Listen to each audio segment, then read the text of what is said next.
Grace Games channel. Today I've got a Better Luck Next Time video for you. You may notice that it's not me playing, it is in fact Omega 8 again, who I have featured on my channel before. This is a really good replay of the SU-101. I think it's quite amusing, a really amusing game, and, well, it doesn't end well for him, as you can probably guess by the title. But yeah, the SU-101 is a Russian Tier 8 TD. I don't see many of them around. But I personally really like the sound of it. I have unlocked it, but I haven't bought mine yet. But I really like the sound of it. It's got good speed, good manoeuvrability. There's not much you can really hate it for. It's very good. So at the moment he was going to head down to the cap, but then he decided that he wouldn't because there was no one else going that way. And he gets a sneaky shot there on the Leopard. Now, he could move and continue heading down to the cap, but as the only one defending the cap, I don't think that would be a really great choice because he would just die, and then the enemy would just move past him. It's better for him to stay up here and sort of guard this area than go further down. So it's just taking a few pot shots. There seems to be a Cromwell on his team that just really wants to kill himself, and he's just gone berserk over there. So while he's spotting things, Omega 8 might as well be taking pot shots. So he's just seeing what he can see at the moment. Trying to stay behind bushes wherever possible. Always a good tip if you want a little bit of concealment, but I mean when he fires, obviously, yeah, I reckon they'll see him, but yeah, at least it provides that bit of concealment. And he moves over to this rock here. The enemy has already started capping. I did think that this would probably happen because the cap is basically unguarded from our team. But hopefully those SU-100 and that SU-12244 will be able to sort that out.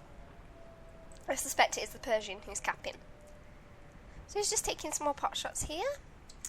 The Cromwell has in fact died, but the Type 59 and T-37 seem to be taking over a little bit of the spotting.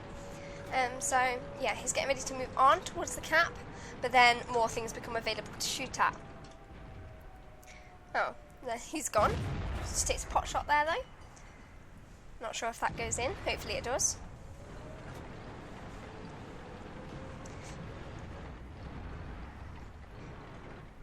There's an SU-12244 there that he's just going to take a shot at, but unfortunately that misses. This gun is reasonably accurate, but you do sort of have to wait for the aiming circle to close 50% of the time, yeah, and other times you can just fire and it'll go straight in.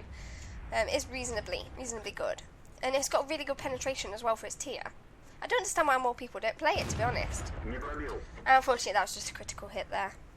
So he has been spotted, and he just takes a little reverse here so that he's out of the harm's way. The one criticism I will give this tank is that the gun depression is not great because of it being a rear-facing TD, but yeah, it's just one of those things you have to deal with, I suppose. And he's doing okay, nothing too fantastic on the damage front, but he is getting hits here and there, and that's what you want to do really, you want to wear the enemy down. It's about 300 damage a shot, so yeah, he will wear them down eventually. Has been spotted again, but most of his body's kept behind this rock, so he's reasonably safe. And he bounced a shot there from the Type 59. At this point, the area near the cap has fallen. The enemy do now have that area. And it looks a bit like this team are going to lose. So he decides to go off to the right, where the T-34 and ISU-152 are, just to help them, really.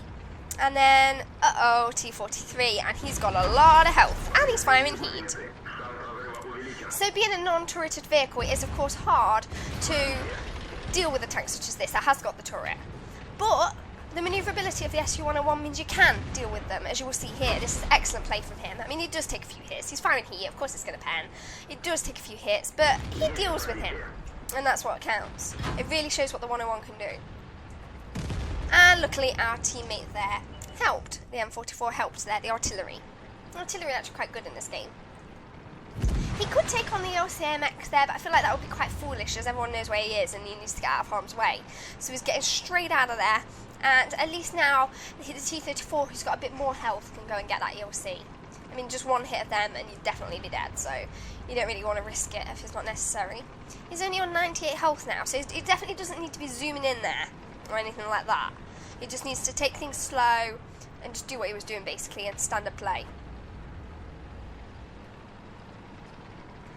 So there are some more enemy tanks spotted, but our friendly team, to be honest, got it under control.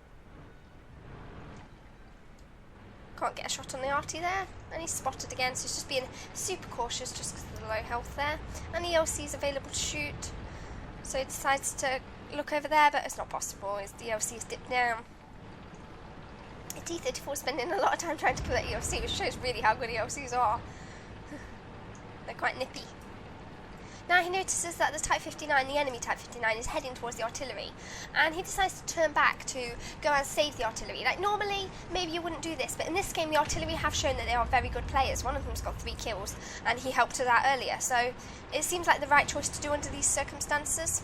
To be honest, I'm always 50-50 on saving the arty. Sometimes I think it's not worth it, but most of the time, especially if there's 3 arty, I would say it is, because it's just like if you save any other tanks on your team. You've got to go and help them out. So he zooms over the ridgeline. Unfortunately, some of the arties have already took hits, but there's only 2 enemy players left, so I mean he might as well at this stage.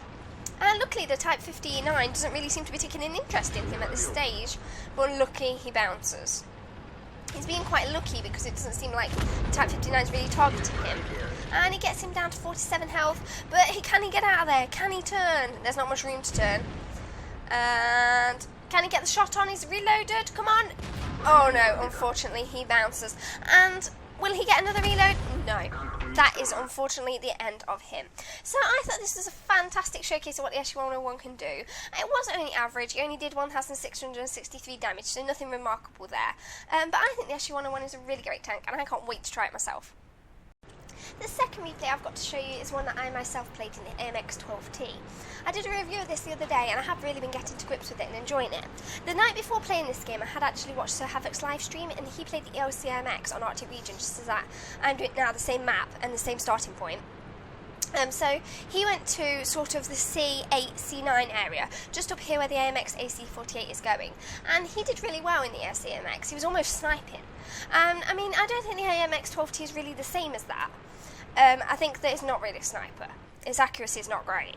But I thought for now, it's a really good place to start, to watch where the enemy is spotted, to decide where to go, to just take a minute. And I thought it'd be a good position. I wasn't planning to stay there all game or anything like that. I was planning to be a scout. I was planning to do what I'm meant to be doing. But unfortunately, this Tiger 2 seemed to want to bully me because I was in the smaller tank. So I'm just there, you know, just waiting to see how things pan out. Only been there a couple of seconds, and he just pushes me off.